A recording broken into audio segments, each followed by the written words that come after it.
أعوذ بالله من الشيطان الرجيم. بسم الله الرحمن الرحيم. قاف والقرآن المجيد بل عجبوا أن جاءهم منذر منهم فقال الكافرون هذا شيء عجيب أإذا متنا وكنا ترابا ذلك رجع بعيد قد علمنا ما تنقص الأرض منهم وعندنا كتاب حفیظ. صدق اللہ مولانا العظیم. قاف اور قسم ہے عظمت والے قرآن کی، بلکہ یہ لوگ تعجب میں ہیں اس بات پر کہ آیا ان کے پاس ایک ڈرانے والا ان سے. کافر کہتے ہیں یہ تو بڑی عجیب چیز ہے کہ جس وقت ہم مریں اور مٹی ہو جائیں پھر یہ دوبارہ لوٹنا عقل سے دور لگتا ہے. تحقیق ہم جانتے ہیں جو کم کرتی ہے زمین ان سے، اور ہمارے پاس کتاب میں محفوظ ہے. سورہ حجرات کے بعد اگلی سورت ہے سورہ قاف. اس سورت کا نام سورہ قاف اس نسبت سے ہے کہ اس کی ابتدا میں حروف مقطعات میں سے حرف قاف لیا گیا ہے. اس نسبت سے سورت کا نام بھی سورہ قاف پڑ چکا ہے. پچھلی سورت میں اسلامی فلاحی معاشرہ داخلی آداب بیان تھے. اب اس اگلی صورت میں جو مخالفین تھے منکرین جن مسائل میں، ان میں ایک اہم ترین مسئلہ عقیدہ آخرت میں ان کا اختلاف تھا. تو قرآن کریم نے اس صورت میں زیادہ عقیدہ آخرت اور مرنے کے بعد زندہ ہونا اور جزا اور سزا کا ملنا اور جنت اور جہنم کے آخری مکانات تک بندے کا پہنچنا، اس منظر کو قرآن کریم نے اس صورت میں کھل کر بیان کیا ہے. ابتدا اس کی حروف مقطعات میں سے حرف قاف کے ساتھ شروع کی گئی ہے. قاف یہ حروف تہجی میں ایک حرف ہے قاف، اور یہاں یہ قرآن پاک کی ان صورتوں میں ہے جن کی ابتدا حروف مقطعات سے ہوتی ہے. الف لام میم حا میم عین سین قاف. تو ان میں ایک صورت یہ ہوئی جس کی ابتدا قاف سے ہوئی. بعض حضرات نے فرمایا یہ جو قاف ہے سورت کے شروع میں اسماء من اسماء اللہ، اللہ کے ناموں میں سے یہ ایک نام ہے. قاف یہ بھی اللہ کے ناموں میں سے ایک نام ہے. اور بعضوں نے اس کا معنی کیا کہ یہ قاف واقفن سے ہے. تو معنی یہ ہے کہ اللہ بندے کے ہر حال سے واقف ہے، ہر حال سے، ہر عمل سے اللہ واقف ہے. بہرحال حقیقی معنی قاف کا یہی ہے کہ یہ حروف مقطعات میں سے ہے. اللہ اعلم بمرادہ، اس کی مراد کیا ہے یہ اللہ کو خوب معلوم ہے. بندوں کی جن باتوں میں ضرورت ہے وہ اللہ بتاتے ہیں، اور جن چیزوں میں بندوں کی کوئی ضرورت نہ ہو اللہ وہ بتاتے نہیں ہیں. تو یہ ان حروف میں سے ہے جن کا معنی معلوم ہونا یہ ہماری کوئی ضرورت نہیں ہے. بس ان حروف کے کلام پاک کا حصہ ہونا اس پر ہمارا ایمان لازم ہے کہ یہ قرآن پاک کے حروف میں سے ہے جو اللہ نے قرآن پاک کے بعض صورتوں کی ابتدا میں رکھے ہیں۔ پھر اس صورت کی ابتدا اللہ تعالیٰ نے قرآن مجید کی قسم سے کیا ہے۔ فرمایا قاف کے بعد والقرآن المجید، قسم ہے عظمت والے قرآن کی۔ تو قرآن مجید اس کتاب کا نام ہے، یہ جو الہامی کتاب ہے ہمارے سامنے دو گدوں کے درمیان، جس کی ابتدا الحمد سے ہوتی ہے اور اختتام والناس پہ جا کر ہوتا ہے۔ اس پوری کتاب کا نام قرآن مجید ہے۔ تو قرآن اس کو اس نسبت سے کہتے ہیں کہ یہ ہے پڑھے جانے کے معنی میں۔ تو پوری دنیا میں اس کتاب سے زیادہ کوئی کتاب پڑھی نہیں جاتی، پوری دنیا۔ تمام مسلم اور غیر مسلم دنیا کی جتنی کتب ہیں، یہ واحد کتاب ہے جس کو سب سے زیادہ پڑھا جاتا ہے۔ ہمارے ہاں تو اس کو لوگ برکت کے لیے رکھتے ہیں، گھروں میں قسم کے لیے رکھتے ہیں، کوئی وعدہ وعید ہو، کوئی زمین پر کہیں حساب کشی کے لیے پھرنا ہو تو قرآن اٹھا کے پھرتے ہیں۔ اس سے زیادہ تو قرآن سے ہمارے لوگوں کا تعلق نہیں ہے۔ عرب میں آپ جائیں، مسجد میں جائیں تو 2 منٹ بھی رہتے ہوں گے، وہ بیٹھیں گے، قرآن کھولیں گے، دیکھیں گے، 2-4 آیتیں پڑھیں گے، پھر جماعت کھڑی ہوگی تو اس کے نماز میں داخل ہو جائیں گے۔ اب ان کے یہاں آپ دیکھیں گے مسجد میں جائیں گے تو یہ سامنے فرنٹ میں قرآن پاک کی ٹپائیاں ہوں گی، اس پر قرآن پاک ہوں گے، پھر 2 صفوں کے بعد پھر پیچھے ٹپائیاں ہوں گی، ان پر قرآن پاک ہوں گے، پھر 2-3 صفوں کے بعد پھر پیچھے ٹپائیاں ہوں گی، یہ صف کی طرح وہاں قرآن پاک ہوں گے۔ تو اگلی صف والے یہاں قرآن پاک پڑھ رہے ہیں، ان کے پیچھے قرآن پاک ہیں، وہ کوئی نہیں کہتے ہماری کڈی پیچھے قرآن پھرنا تو انہوں نہیں۔ ہمارے یہاں آگے بیٹھے پیچھے قرآن پاک ہو تو سر پھاڑنے، پڑھنے بالکل نہیں۔ یہ تو قرآن تو ہی ہو رہی ہے، کیوں قرآن پاک پیچھے اور تم آگے ہو؟ ان کے ہاں اس کا ادب پڑھنے کا ہے، پڑھنے آگے پیچھے پھیرنا نہیں ہے، اگرچہ یہ آداب میں سے ہے۔ عذر کے طور پر ہم کہتے ہیں پیچھے آدمی رکھ سکتا ہے، پڑھ سکتا ہے، جب مجموع زیادہ ہو تو یہ عذر ہوتا ہے۔ آداب تو یہ ٹھیک ہیں، لیکن ان کے ہاں زیادہ اہتمام قرآن پاک کی پڑھنے کا ہے، تلاوت کا ہے۔ ہمارے اس بات کا کوئی ماحول نہیں بنتا۔ رمضان میں تھوڑا بہت پڑھتے ہیں تو پڑھتے ہیں، لیکن اس کے باوجود پوری دنیا میں سب سے زیادہ پڑھے جانے والی کتاب قرآن مجید ہے۔ اس لیے اس کو قرآن کہتے ہیں۔ قرآن یا قرأ یقرأ قراءۃ سے ہے، پڑھے جانے والی کتاب۔ آگے اللہ تعالیٰ نے اس کی صفت ذکر کی المجید۔ تو مجید کا معنی ہے بزرگی والا، عظمت والا، بڑائی والا، درجے والا، رفیع الشان۔ تو مجید یہ اللہ کی بھی صفت ہے،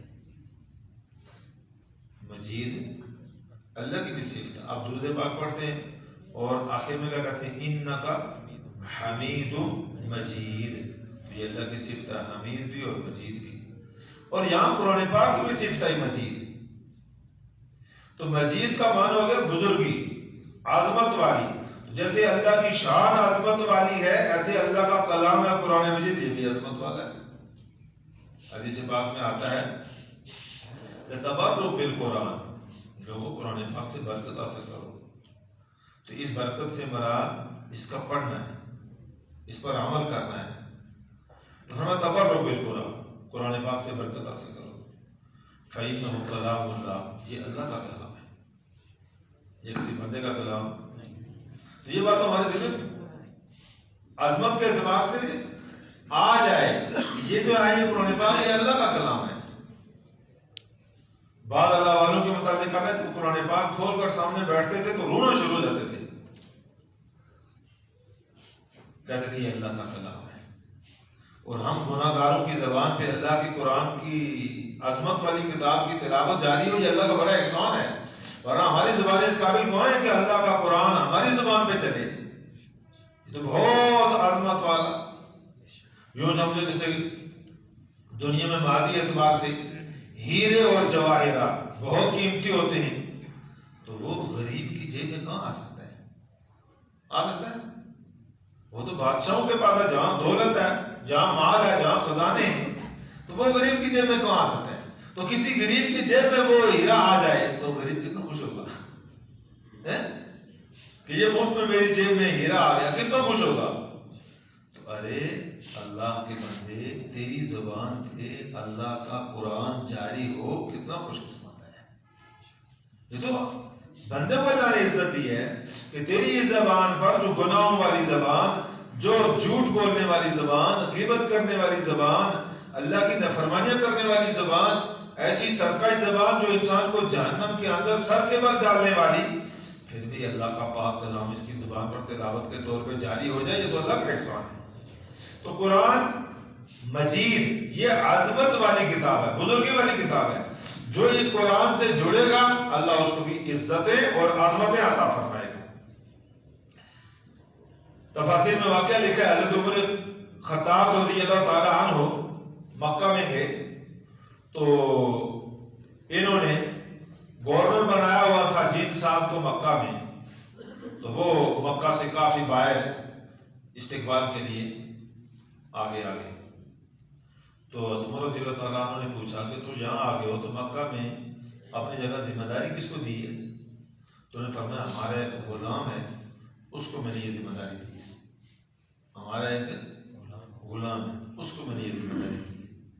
تو انہوں نے غلام کو گورنر جیسا عہدہ دیا ہے آزاد لوگوں کے اوپر، یہ تو بہتر بات نہیں ہے۔ فرمایا نہیں، اس کو اس لیے دیا ہے انہو قارئ الکتاب، انہو قارئ الکتاب وعالم بالفرائض، کہ وہ قرآن کریم کا بہت بڑا قاری ہے اور بہت بڑا وہ عالم ہے دین کے مسائل کا، بالخصوص میراث کے مسائل کا بہت بڑا عالم ہے۔ تو حضرت عمر رضی اللہ عنہ نے فرمایا ہاں ان اللہ یرفع بہذا الکتاب اقواما، اللہ تعالیٰ اس قرآن پاک کی وجہ سے بے شمار لوگوں کو عزتیں اور بلندیاں عطا فرماتا ہے۔ تو اس قرآن پاک کی عظمت کی وجہ سے غلام بھی مکے والوں کا کیا بن گیا؟ گورنر بن گیا، اس قرآن پاک کی وجہ سے۔ فقہاء میں اور ائمہ میں ایک امام ہے جن کو امام کسائی کہا جاتا ہے، امام کسائی۔ اب وہ قصاب کے شعبے سے کام کرتے تھے، لیکن علم کی وجہ سے، قرآن و حدیث کے علوم کی وجہ سے ان کو امام مانا جاتا تھا۔ تو یہ قرآن پاک عظمت والی کتاب ہے، جو آدمی قرآن پاک سے جڑے گا اللہ اس سے بھی عزتیں اور عظمتیں عطا فرمائے گا۔ پھر جو سورت شروع ہو رہی ہے سورہ قاف والقرآن المجید، رسول اللہ صلی اللہ علیہ وسلم اپنے خطبات میں اور واعظ میں اکثر اس کو تلاوت میں رکھتے تھے، اور جمعے کے خطبے میں بھی اکثر آپ صلی اللہ علیہ وسلم سورہ قاف پڑھا کرتے تھے۔ صحابیات میں ایک عورت ہے ام حشام بنت حارث، وہ کہتی ہیں مدینہ میں ہمارا اور رسول اللہ صلی اللہ علیہ وسلم کی روٹیاں پکانے والا تنور ایک ہی مشترک تھا، ایک سال تک ایک ہی تنور سے ہماری بھی روٹی پکتی تھی، ان کی بھی روٹی پکتی تھی۔ اس کا معنی یہ سمجھاتی ہیں کہ میں ان کے قریب رہتی تھی، ایک تنور سے روٹی ہونے کا معنی یہ ہے کہ ہم ان کے اتنے قریب تو مزیدار تھے کہ ایک ہی تنور سے ہمارا کھانا پکتا تھا، ہمارا بھی اور ان کا بھی۔ تو مجھے سورہ قاف یاد ہو گئی، یہ سورہ قاف پوری، وہ کہتی ہے مجھے پوری سورت یاد ہو گئی، قرآن پاک سے پڑھ کر نہیں، جمعے کے خطبوں میں رسول اللہ صلی اللہ علیہ وسلم سے سن کر۔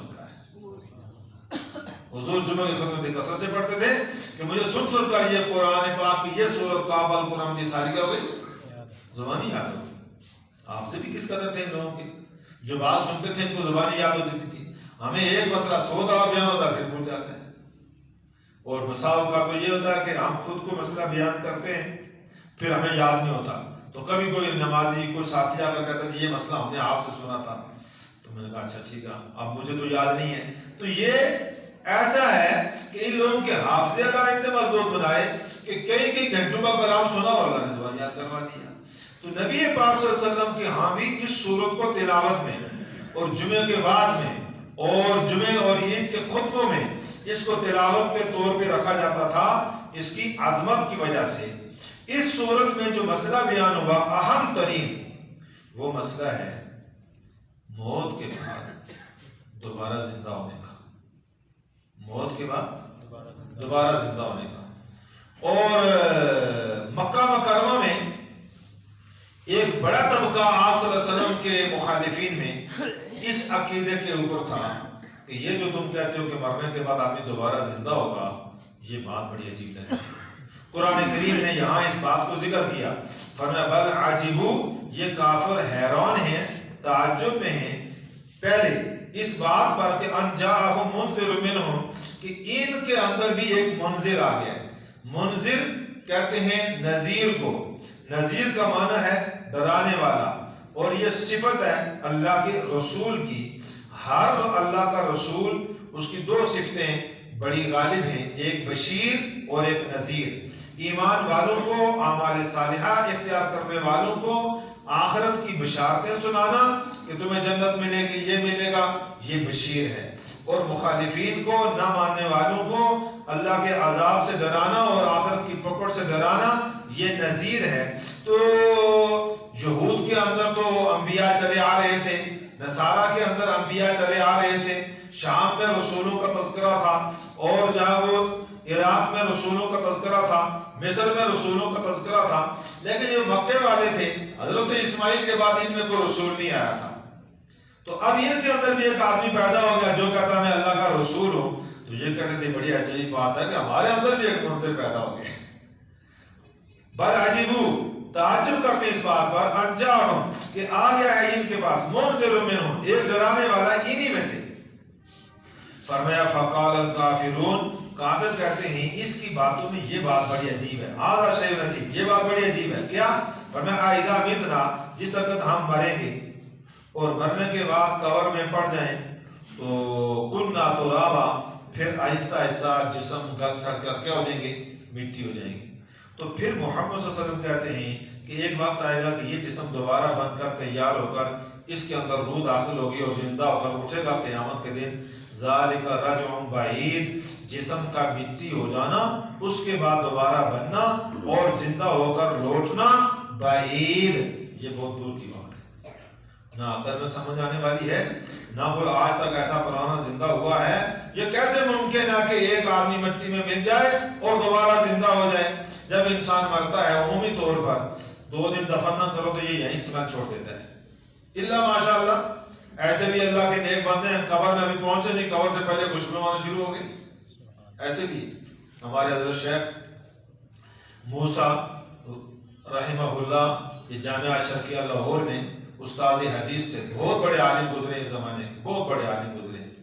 تو نماز عصر جماعت کے ساتھ مسجد میں پڑھتے ہوئے امام صاحب نے سلام پھیرا، وہ تشہد میں بیٹھے اللہ کے حضور جا پہنچے، سلام نہیں پھیرا نماز کے اندر جماعت کے ساتھ۔ تو جب ان کی قبر تیار ہوئی تو ابھی ڈیڈ باڈی قبر تک پہنچی نہیں، تو قبر سے خوشبو آنا شروع ہو گئی تھی۔ ایسے بھی اللہ والے ہیں کہ ابھی قبر میں قدم نہیں رکھا، پہلے سے خوشبو آنا شروع ہو گئی۔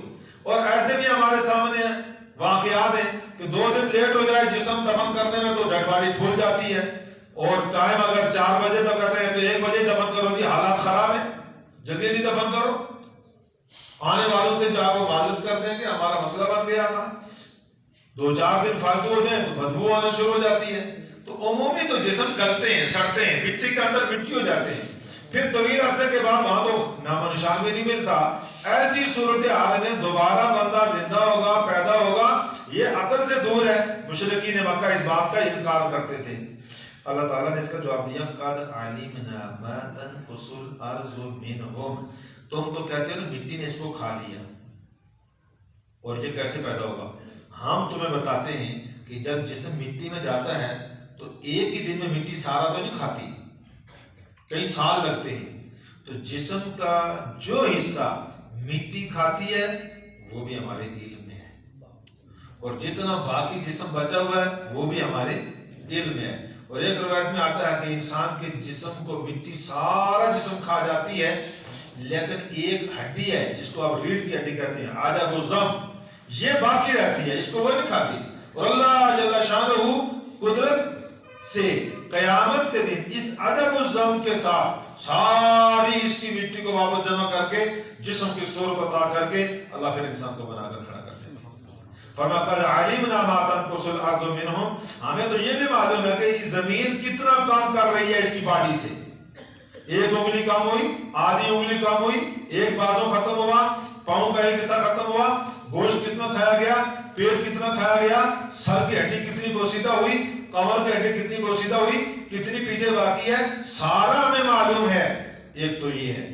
دوسرا ریکارڈ ہمارے پاس کتاب الحفیظ، عندنا کتاب الحفیظ، ہمارے پاس لوح محفوظ کی کتاب میں پورا ریکارڈ موجود ہے، نام بھی، بلدیت بھی، والدہ بھی، اور اس کا عمل بھی، اور اس کا سارا بایو ڈیٹا بھی۔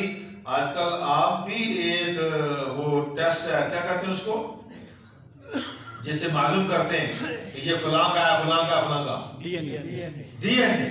تو انسان نے ڈی این اے نکال لیا، تو اللہ کے ڈی این اے پر تجھے اعتراض ہے؟ اللہ تعالیٰ نے قد علمنا ما تنقص الارض، ہمیں معلوم ہے زمین نے کتنا وجود کھا کے کام کیا ہے، اور عندنا کتاب حفیظ، اور پورا ریکارڈ اس کے پاس، اس کا ہمارے پاس محفوظ ہے۔ اس ریکارڈ کی بنیاد پر انسان تسلیم کر، اللہ موت کے بعد انسان کو مر کر مٹی ہونے کے باوجود دوبارہ جسم تیار کر کے روح اس میں داخل کر کے اللہ اس کو کیا کرے گا، اور اللہ کے سامنے کھڑا ہونا پڑے گا، اور یہ حساب و کتاب دینا پڑے گا، اس سے تو بچ نہیں سکتا۔ اللہ مجھے اور آپ کو عمل کی توفیق عطا فرمائے۔ ربنا تقبل منا انک انت السمیع العلیم برحمتک یا ارحم